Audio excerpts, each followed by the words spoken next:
Hi, my name is Lissa M. Cowan, writer and founder of Good Stories Grow Here Writing Studio, a community of people who wish to write consistently and also enjoy the writing process. I have a friend who frequently tells me she wants to run with me. I respond by rhyming off the days and times I'm available that week or the next. Yet when I do this, she says she's busy at the times I suggest, though she doesn't suggest other times that might be better for her. The conversation usually ends there until the next time she tells me she wants to run with me. Now, there are people out there who talk about writing in exactly the same way, as though it's a nice to have, such as a new sofa or a trip to Morocco, all expenses paid. Well, yes, that would be really nice. But the reality is that if you want to write or do anything, you can't treat it as something out there. You need to try to bring it closer to home. Make it practical and concrete, like dressing in the morning or brushing your teeth. Have you ever gone more than a day or two without doing either of those two things? I mean, I could see maybe if you're stuck in the woods or you're sick as a dog.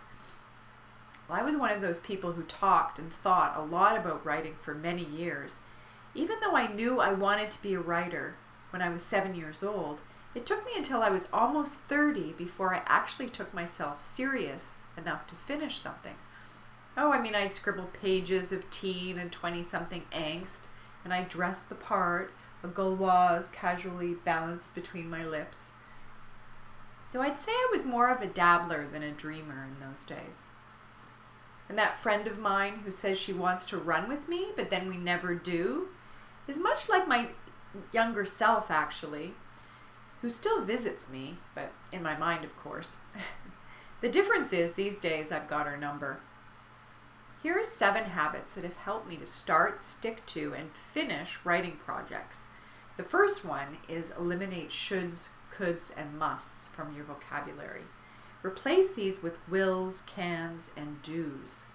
It's amazing how the language we use can discourage us from actually doing what we in our heart of hearts really want to do.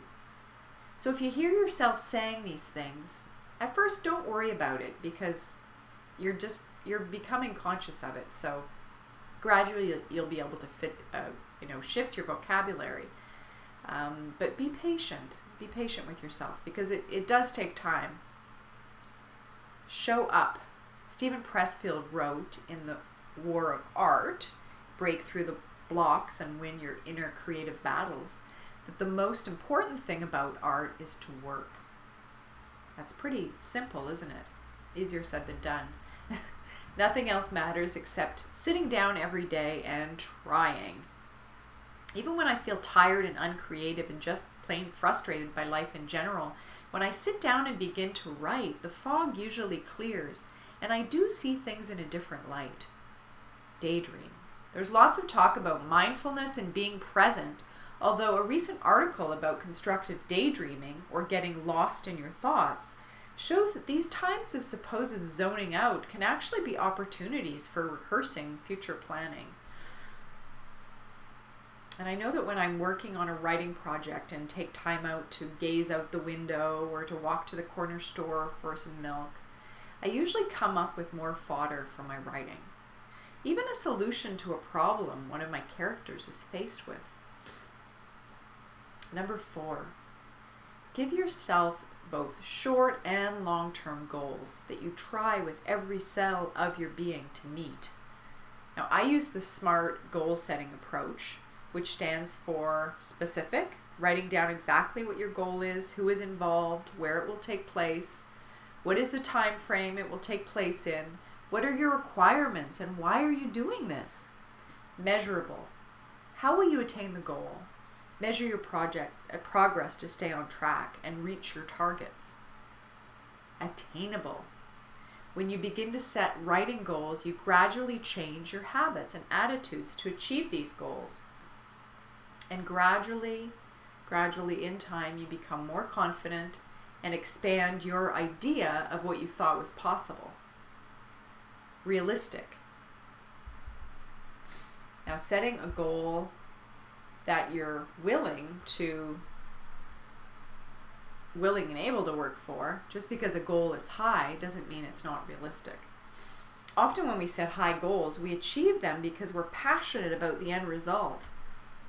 And finally, so it's SMART. So the last one is T, time. If you don't set a time frame for your project, then you could just go on, and the chances of you achieving your goal are next to none. So try to set a reasonable target date for when you want to have completed your writing project. And number 5 is set a timer and write. If you're like me, then you might like the Pomodoro technique of time management. And this technique sharpens your understanding of how much time you're actually spending writing. I don't know if you've seen them, but they're like tomatoes, and sometimes you see them in people's kitchens. And they basically go in 25-minute increments, and then they go off.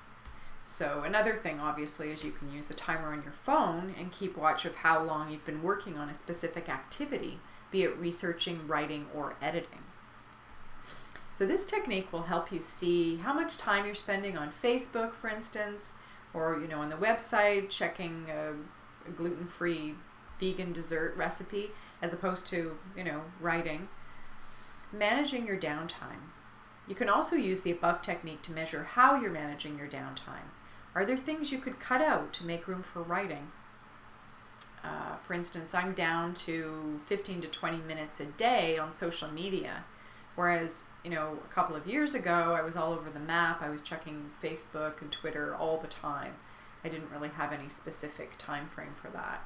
And that is, your time really gets eaten away, and you don't really realize where it's gone. So, most of us are, pretty busy all the time, and we've already got super, super packed schedules.